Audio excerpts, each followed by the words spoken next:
So yep, I'm going to admit it, I immediately shelled out the other week to sign up to Dominic Cummings' paid newsletter on a platform called Substack. It was something like £100 a year, but it came with the promise of important revelations about the UK's response to the coronavirus pandemic.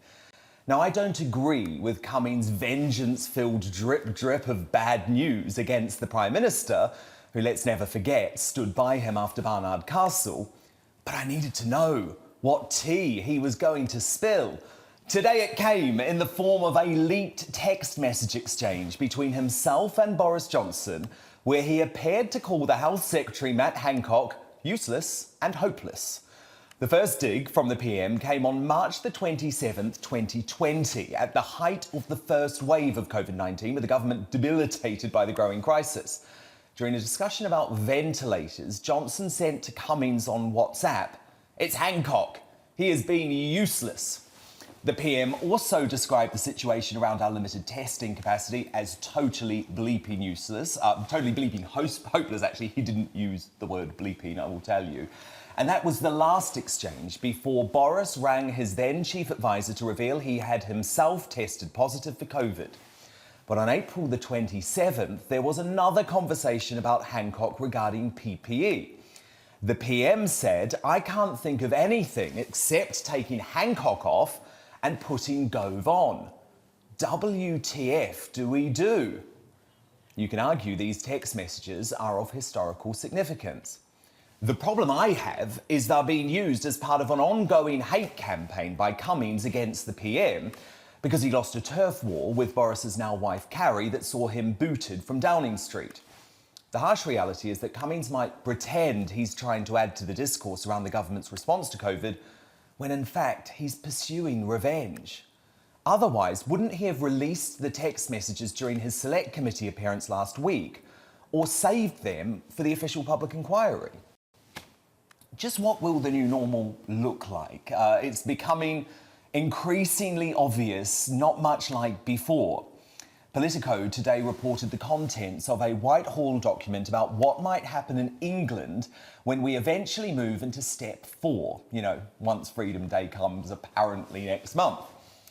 The recommendations are not final, but they give some idea of what we might be dealing with. It's not good. They include the suggestion that the government should not suggest folk return to the office so they can continue working from home. In winter, there could be the reintroduction of stronger COVID measures, including mask mandates. Continued border controls and post-travel isolation will be needed for a significant period, according to the reporting, and yet another blow to the travel industry and people's hopes to be able to see relatives overseas. None of it sounds anything like freedom to me. Eco-activists need to reconsider increasingly dangerous protest methods, or someone could end up seriously injured or killed. Take a look at this Greenpeace protester against Volkswagen parachuting into the stadium before Germany took on France at the Euros. 2 people were injured and taken to hospital after the paraglider lost control and banged into camera wires on the stadium's roof.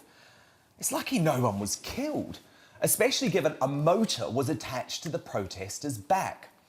Now, Bavaria's internal minister for the state warned it was lucky the police marksman did not intervene, given the protester could have easily been mistaken as a terrorist. Peaceful protest is a democratic right, but these acts are becoming increasingly dangerous. And finally tonight, bravo to the absolutely fabulous Jennifer Saunders for speaking up on the right to make comedy that might offend. She said, "This is a modern thing, isn't it? If someone says something, it always has to be, oh, but sorry, you can't say that. I say it's not a crime to have an opinion or say something. It's always bigotry and small-mindedness." So that's Jennifer Saunders, who says, and this really depressed me, in the current climate, it would be impossible to make the BBC's brilliant Ab Fab, given the edgy jokes about abortion and gay people and even mixed-race babies. So Jennifer Saunders added, "I think people do talk themselves out of stuff now because everything is sensitive.